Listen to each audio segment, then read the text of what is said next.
አሁን እኮ የዛሬ 20 ዓመት አንዲት ሴትዮ መጣ ነበር አዲስ አበባ። ምን ብለሽ መጣ? ኢየሱስን ወልጄ እያለች። አንድ ዓመት ይሆናታል። ምን ለምንድን ነው ደግሞ የወለድሽው ሲባል አይ ለኢትዮጵያውያን ልወለድላቸው ብሎኛል። እንዲሁ ሰው ሁሉ ቀልድ ያምርበታል። እናንተ ሰው ጥሮ ግሮ ልብስ ገዝቶ ይለብሳል።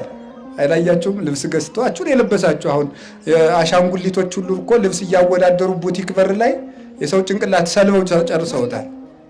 አይጥን የፈጠራት እኮ የእግዚአብሔር ቸርነት ነው። እስቲ ዋት ማምላክ ምን ልታደርግለት ነው? ተመልከቱት ቸርነቱን። አሁን ቢምቢ በጣም ረባሽ ናት። እኛን ራሱ ገዳም ውስጥ ትበጠብጠናለች። በተለይ እንግዳ ከሆናችሁ ትባላለች። በጣም እንዲሁ አሁን ደግሞ ጩኸቷ ነው የእሷ መከራ። ውይ ከባድ ናት። እንደው አንድ ሊቅ ምን አሉ? የእግዚአብሔር ቸርነቱ የቢምቢን አካል ማሳነሱ አሉ። አያችሁ፣ ዝሆን ብታክል ኑሮ እኮ ማደሪያ የለንም። በአንድ ቀን እኮ ከተማው ተፈቶ አደረ በሉት እኮ። ሶስቱ ቢጮሁ ይበቅናል። እረፍት የለማ። እንደው እኮ ይገርማችኋል እኮ። ተመልከቱ የእግዚአብሔር ቸርነት። አሁን ቢምቢ ምን ልታደርግ ነው የፈጠራ? እንደው ዝም ብላችሁ ቁጭ ብላችሁ ብታስቡት ምን ልታደርግለት ነው እንዴ? እኔ እኮ ጥሬ ግሬ ለፍቼ ደም ተፍቼ ነው ይሄን ሀብት ያከማቸው ትላላችሁ። በምንድን ነው የጣርከው? እግዚአብሔር በሰጠህ እግር ሮጥክ፣ እግዚአብሔር በሰጠህ እጅ ቆፈርክ፣ እግዚአብሔር በሰጠህ ልብ አቀድክ፣ እግዚአብሔር በሰጠህ አፍ ተናገርክ፣ እግዚአብሔር የሰጠህን ነፋስ ወስደህ ተነፈስክ፣ እግዚአብሔርን የሰጠህን እንጀራ በልተህ ጉልበት ኖረ። ይሄ ነው፣ ሌላ ነገር የለንም። የማይቆጠር የእግዚአብሔር ቸርነት ትልቅ ሀብት ነው በሚል ርዕስ ነው የምንማማረው። መጽሐፍ ጥቅሱን የምታገኙት ሃይማኖተ አበው ምዕራፍ 49 ቁጥር 1 ላይ የምታገኙት ኃይለ ቃል ነው። ሃይማኖተ አበው በዚያው መጽሐፉን እንድታውቁት ታውቁታላችሁ። ሲነበብ አሰሙም እግዚኦ መሐረነ ከተባለ በኋላ ብዙ ጊዜ ሲነበብ ትሰማላችሁ። ሃይማኖተ አበው የሚባልና ይሄ ማለት ነቢያትና ሐዋርያት የጻፉትን መጽሐፍ ቅዱስ አባቶቻችን የተረጎሙበት የአባቶቻችን ሃይማኖት እስከ 7ኛው 8ኛው ክፍለ ዘመን ያሉ አባቶቻችን የጻፉት ሃይማኖት ነው። ገልጸው የተከራከሩበት፣ ጉባኤ የረቱበት፣ እምነታቸውን የመሰከሩበት፣ የሞቱለት እውነት በዚያ ተጽፎ የሚገኝበት መጽሐፍ ነው እና በቤተ ክርስቲያናችን ትምህርትም 4 ጉባኤ ተብሎ ከሚሰጠው አንዱ ትምህርት 4ኛው ላይ በጉባኤ ሊቃውንት ውስጥ የሚሰጠው ሃይማኖተ አበው ነው። ስለዚህ ከዚህ መጽሐፍ አንዱን አንስተን እንነጋገራለን። ሃይማኖተ አበው ምዕራፍ 49 ቁጥር 1 እንዲህ ብሎ የተናገረው ሊቅ ቅዱስ ኤራቅሊስ ይባላል። የቤተ ክርስቲያን አባት ነው። ቅዱስ ኤራቅሊስ ከ200 ሊቃውንት ንስጥሮስን ተከራክረው ከረቱ 200 ሊቃውንት አንዱ ነው።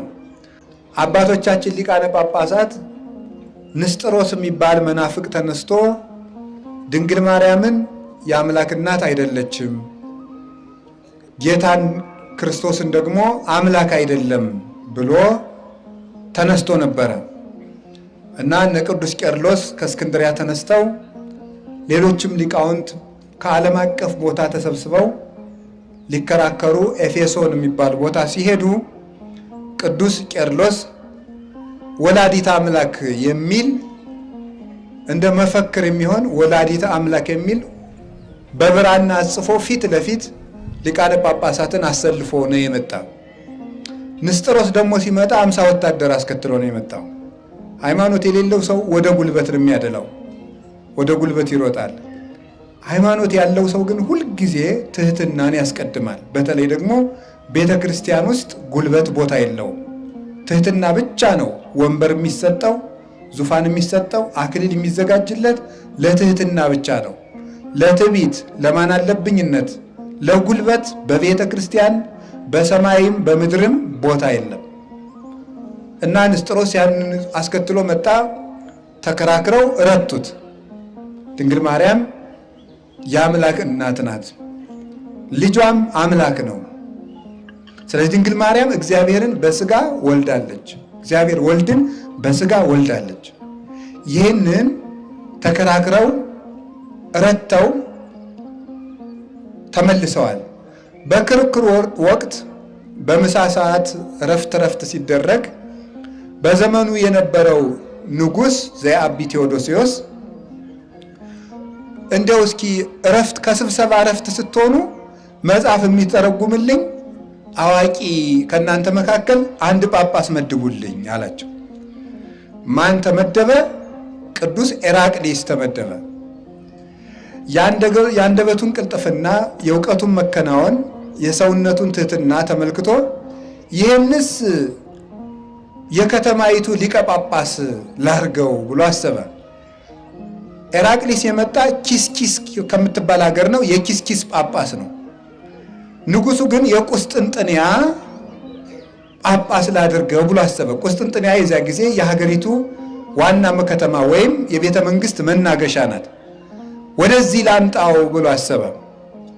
እሺ ብሎ ሲሾመው የሀገሪቱ ተወላጅ ሊቃውንት ግን ምን ብለው መከሩ? እንዴ በሀገራችን እንደው ሰው ጠፍቶ ነው ከኛ የተወለደ የሰው ሀገር መጥቶ የሚሾምብን አሉና ይሄንን ባድማ አፍርሰው ሌላ ጳጳስ ሾሙ። እሱ መንፈቅ ሳይሞላው ዓመት ሳይሞላው ተቀሰፈ፣ ሞተ። ተመልሶ ኤራቅሊስ ወደ መንበሩ መጣ። ምን ላችሁ ፈልጌ መሰላችሁ? አሁን የሀገራችን ሊቅ እያለ የሰው ሀገር የሚሾምብን አሉ። እግዚአብሔር ግን ሀገር አለው የለውም? የለውም። ዘረኛ ሰው የክርስቶስን መንግስት ይከፋፍላል፣ የክርስቶስን ጌትነት ይከፍላል። እኛ በቤተ ክርስቲያን የተማርነው ይሄን ነው። አባቶቻችን የሚያስተምሩን ይሄን ነው። ክርስቲያን እግር ነው እንጂ ሀገር የለውም። የክርስቲያን ሀገሩ በየት ነው? በሰማይ ነው። እሺ ከሸዋ የተወለድክ ግባ፣ ከጎንደር የተወለድክ ግባ፣ ከጎጃም የተወለድክ ግባ የሚል መጥሪያ በመንግስተ ሰማያት የለም። የተጠመቅክ ግባ የሚል ነው ያለ ማለት ነው። የተጠመቅክ ግባ፣ የመጸወትክ ግባ፣ የጸለይክ ግባ፣ የቆረብክ ግባ፣ ንስሐ የገባ ግባ ነው የሚለው። ይህ ያጠፋናል። የእግዚአብሔር ቤተሰቦች ጥርቅ አድርገን አውጥተን የምንጥለው በጣም ክፉ በሽታ ማለት ዘረኝነቱ። ቅዱስ ኤራቅሊስ የሚያስተምረን ይሄ ነው። እንዲሁ ፈጽሞ ማለት ነው ፈጽሞ ወልቆ ሊጠፋብን ልክ እንደ ክህደት እግዚአብሔር የሚጠላው ነገር ማለት ነው። ለዓለም አንድ ቀን የተሰቀለ እንደው እግዚአብሔር እያሳቸው ለአፍሪካ አንድ ቀን ለአሜሪካ አንድ ቀን ተሰቅሏል ክርስቶስ። ለዓለም አንድ ቀን የተሰቀለ። አሁን እኮ የዛሬ 20 ዓመት አንዲት ሴትዮ መጣ ነበር አዲስ አበባ። ምን ብለሽ መጣ? ኢየሱስን ወልጄ እያለች። አንድ ዓመት ይሆናታል። ለምንድን ነው ደግሞ የወለድሽው ሲባል አይ ለኢትዮጵያውያን ልወለድላቸው ብሎኛል። እንዲሁ ሰው ሁሉ ቀልድ ያምርበታል እናንተ። እንዲህ ክርስቶስ ለዓለም አንድ ቀን የተሰቀለ መድኃኔ ዓለም ያልነው እኮ ለዚህ ነው። ክርስቶስ አንዱ በቃይ ነው። የእሱ ጽዋ አያዳግምም። ጽዋ እከኒ ጽኑ ወያረዊ፣ ያንተ ጽዋ ያንተ ደም አንዱ በቃይ ነው። ዓርብ የተሰቀልከው ለዓለም ሁሉ በቂ ጽዋ ነው ያለው። አያዳግምም። እንደ ሐኪም መድኃኒት ጧት ሁለት ማታ ሁለት የሚባል አይደለም። ክርስቶስ አንድ ጊዜ ተሰቅሎ ለዓለም ሁሉ መድኃኒት የሆነ አምላክ ነው። ስለዚህ ድጋሚ የሚያስፈልገው አይደለም። ይሄ አንድነታችን ያስተምረናል። ስታወጥ ቅዳሴያችን አሃዱ ነው አይደለም? ቤተ ክርስቲያናችን አንዲት ናት። ሃይማኖታችን አንድ ነው። እግዚአብሔር አንድ ነው። መምህራችን አንድ ነው ክርስቶስ። ሊቀ ካህናታችን ማን ነው? ኢየሱስ ክርስቶስ። ይሄ ነው የሚያስተምረን እና ቅዱስ ኤራቅሊስ ይሄን ያስተምራል። በረከቱ ይደርብን። ቅዱስ ኤራቅሊስ አሁን ወደ ትምህርቱ ስንሄድ መንፈስ ቅዱስ ለሰበሰባቸው ምዕመናን የማይቆጠር የእግዚአብሔር ቸርነት ትልቅ ሀብታቸው ነው አለ። የመጀመሪያው የእግዚአብሔር ቸርነት ትልቅ ሀብት ነው የሚባለው ለምን መሰላችሁ? መጀመሪያው እግዚአብሔር ዓለምን ስለፈጠረ ነው። ዓለምን ስለፈጠረ እግዚአብሔር ትልቅ ቸር ነው። ምክንያቱም ይሄንን ሁሉ ዓለም ሲፈጥር እግዚአብሔር ከፈጠረው ፍጥረት የሚጠቀመው ነገር የለም። ከፈጠረው ፍጥረት ምን ይጠቀማል? ፀሐይን፣ ጨረቃን፣ ከዋክብትን የፈጠራቸው ጨልሞበት ሊያበሩለት አይደለም። እሱ ይልቁንስ ብርሃናቸው ነው። እንኳንስ ለሱ እሱ ለፈጠራት መንግስተ ሰማያት እንኳን የፀሐይ የጨረቃ የከዋክብት ብርሃን አያስፈልጋትም። ፀሐይ ጨረቃን ከዋክብትን አብሩልኝ አትልም። ማን? መንግስተ ሰማያት። ለምን? እሱ ብርሃኗ ነውና። እግዚአብሔር ላይጠቀም ይሄን ሁሉ ፍጥረት ፈጠረ። አዲያ ይሄ ቸርነቱ አይደለም? ገበሬ አርሶ መብላቱ እግዚአብሔር ከአዝመራው ሊቀምስ ፈጥሮት ነው? የእግዚአብሔር ቸርነት ገበሬዎችን ሀብታም አደረጋቸው። የእግዚአብሔር ቸርነት ሰማይን ባለ ኮከብ ጌጥ አደረገው። ሰማይን እንዲህ አድርጎ በኮከብ አስጌጠው። ለሰማይ ሀብቱ የእግዚአብሔር ቸርነት ነው። ወለ ምድርን ይበስነ ጽጌያት፣ ምድርን ደግሞ በአበባ ሸለማት። ለምድር ሀብቷ ክርስቶስ ነው። የእግዚአብሔር ቸርነት ለምድር ሀብቷ ነው። ቅዱስ ዳዊት ለዚህ ነው ባለጸግነቷን አበዛህላት ለምድር። ለሰው ስር እንዳለው ለምድር ስር አላት። ለሰው አጥንት እንዳለው ለምድር አለት አላት። ለሰው ፀጉር እንዳለው ለምድር ሳር አላት። እንዲህ አድርጎ ይሰራል። ለሰው ደም እንዳለው ለምድር ውሃ አላት። እንዲህ አድርጎ ይመግባታል። ሰው ጥሮ ግሮ ልብስ ገዝቶ ይለብሳል። አይላያችሁም? ልብስ ገዝታችሁን የለበሳችሁ አሁን አሻንጉሊቶች ሁሉ እኮ ልብስ እያወዳደሩ ቡቲክ በር ላይ የሰው ጭንቅላት ሰልበው ጨርሰውታል። ሰው እንዲህ አድርጎ ገዝቶ ይለብሳል። አበቦች ገዝተው ይለብሳሉ? የለም። ያ ሁሉ ህብረ መልክ ተመልከቱት፣ የእግዚአብሔር ቸርነት። ለዚህ እኮ ነው ጌታ የምድር አበቦችን እስኪ ተመልከቷቸው፣ አይፈትሉ ምን አይሉ፣ እግዚአብሔር እንዲህ ያለብሳቸዋል። ነገ በሳት የሚቃጠለውን ምድረ በዳ እግዚአብሔር እንዲህ የሚያለብሰው ከሆነ እሱን ልትወው። ዛሬ የምርቃት ቀን ነው። እናንተ እምነት የጎደላችሁ አልኩት እንዴ እናንተንማ እንዴት አያለብሳችሁ ማለት። የእግዚአብሔር ቸርነት ይሁን እንዲህ አድርጎ ይሁን ሁሉ ዓለም ፈጠረ። ደስ አይላችሁም? ሳይሉ ለእግዚአብሔር መላ ምድረ፣ የእግዚአብሔር ቸርነት ምድርን ሞላ ማለት ከዳዊት ጋር አሁን ነው አብሮ። ወበቃለ እግዚአብሔር ጸና ሰማያት ወምስትንፋሰ አፉሁ ሁሉ ኃይሎሙ። የእግዚአብሔር ቸርነት ምድርን ሞላ። አይጥን የፈጠራት እኮ የእግዚአብሔር ቸርነት ነው። እስቲ ዋት ማምላክ ምን ልታደርግለት ነው? ተመልከቱት ቸርነቱን። ጓጉንቸርን የፈጠረው ምን ሊያደርግለት ነው? ቅማል ቁንጫን የፈጠረ እግዚአብሔር ምን ሊያደርግለት ነው? ቀንዳውጣን የፈጠረው ምን ሊያደርግለት ነው? እባብን የፈጠረው ምን ሊያደርግለት ነው? የምትንጨረጨረውን ወፍ የፈጠራት ለምንድን ነው? አሁን ቢምቢ በጣም ረባሽ ናት። እኛን ራሱ ገዳም ውስጥ ትበጠብጠናለች። በተለይ እንግዳ ከሆናችሁ ትባላለች። በጣም እንዲሁ አሁን ደግሞ ጩኸቷ ነው የእሷ መከራ። ከባድ ናት። እንደው አንድ ሊቅ ምን አሉ? የእግዚአብሔር ቸርነቱ የቢምቢን አካል ማሳነሱ አሉ። ዝሆን ብታክል ኑሮ እኮ ማደሪያ የለንም። በአንድ ቀን እኮ ከተማው ተፈቶ አደረ በሉት እኮ። ሶስቱ ቢጮሁ ይበቅናል። እረፍት የለማ። እንዲሁ እኮ ይገርማችኋል እኮ። ተመልከቱ የእግዚአብሔር ቸርነት። አሁን ቢምቢ ምን ልታደርግ ነው የፈጠራ? እንዲሁ ዝም ብላችሁ ቁጭ ብላችሁ ብታስቡት ማለት ምን ልታደርግለት ነው? ምንም። ይገርማል እኮ። እና የእግዚአብሔር ቸርነት ምድርን ሞላ ስታዩት ይህን አይንጡ ጉርጡ ምናምን ትርጉሙን የማናውቀውን ፍጥረት ሁሉ መፍጠሩ የእግዚአብሔር ቸርነት ምድርን ሞላ። እነሱን ይቅርና እኛን ፈጥሮ እግዚአብሔር ምን ይጠቀማል? ይጠቀማል? እንኳንስ ከኔና ከናንተ ከተራ ኃጢአተኞች ይቅርና ከሰማዕታት ከጻድቃን ክርስቶስ ይጠቀማል? እግዚአብሔር ይጠቀማል? አይጠቀምም።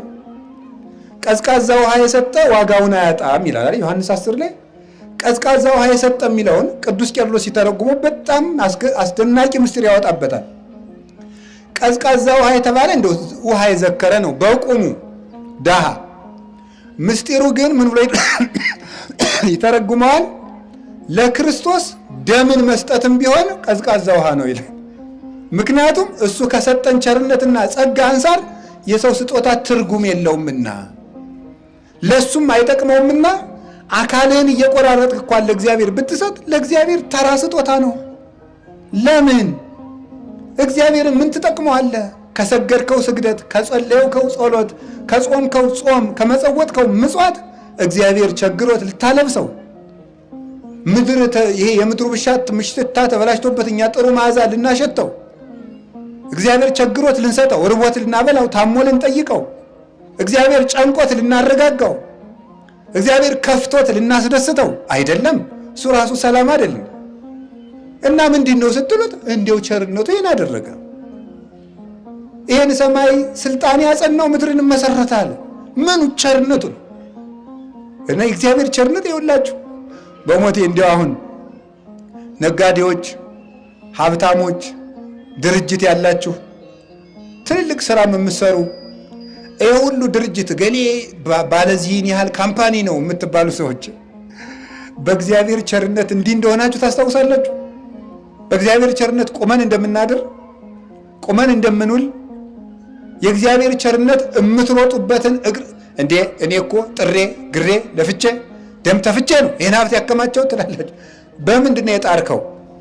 እግዚአብሔር በሰጠህ እግር ሮጥክ፣ እግዚአብሔር በሰጠህ እጅ ቆፈርክ፣ እግዚአብሔር በሰጠህ ልብ አቀድክ፣ እግዚአብሔር በሰጠህ አፍ ተናገርክ፣ እግዚአብሔር የሰጠህን ነፋስ ወስደህ ተነፈስክ፣ እግዚአብሔርን የሰጠህን እንጀራ በልተህ ጉልበት ኖረ። ይሄ ነው፣ ሌላ ነገር የለንም። ምን ትብከ ዘይነሳይከም ካልብከ ወምን ትብከ ዘይኮነ ውበለከ፣ አንተ ያልተቀበልከው የራስህ የሆነ ምን አለ ይለናል።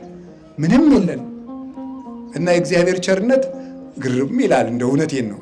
እንደው ቅዱስ ዮሐንስ አፈወርቅ ይላል እስቲ ውጣና ዝም ብለህ ከዋክብቱን ማታያቸው ይላል። ለምንድን ነው ብቸኛ ነኝ የምትለው?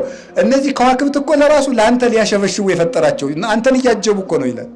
እንደ ሰርግ ማለት ነው። እያጀቡ ነው እኮ ማታ የሚያወጣቸው ለዓይን ምግብ አድርጎ እኮ ነው ቦግ ቦግ ቦግ ቦግ የሚያደርጋቸው ከዋክብት ሰው አይቶ እንዲደሰት ብሎ ማለት ነው። ይሄ እግዚአብሔር ቸርነት እና መድኃኔዓለም በሀብቱ ስላከበረን፣ በጌትነቱ ስለጠበቀን፣ በቸርነቱ ልጆቹ ስላደረገን፣ ቅዱስ ሥጋውን ክቡር ደሙን እስከመመገብ ስለለገሰልን፣ ባሪያ ለማኖር የማንበቃውን ለልጅነት ስለጠራን፣ በአጥር ውጭ መኖር የማይገባንን እንኳን በአዳራሹ እንድንኖር ስለፈቀደልን፣ ለዘላለም ሕይወት ስለጠራን፣ ይህም ሁሉ ስላደረገልን ከአብ ከመንፈስ ቅዱስ ጋር አንድ ለምትሆን መንግሥቱ ለመድኃኔዓለም ክብር ምስጋና ይግባው። ወስብሐት ለእግዚአብሔር።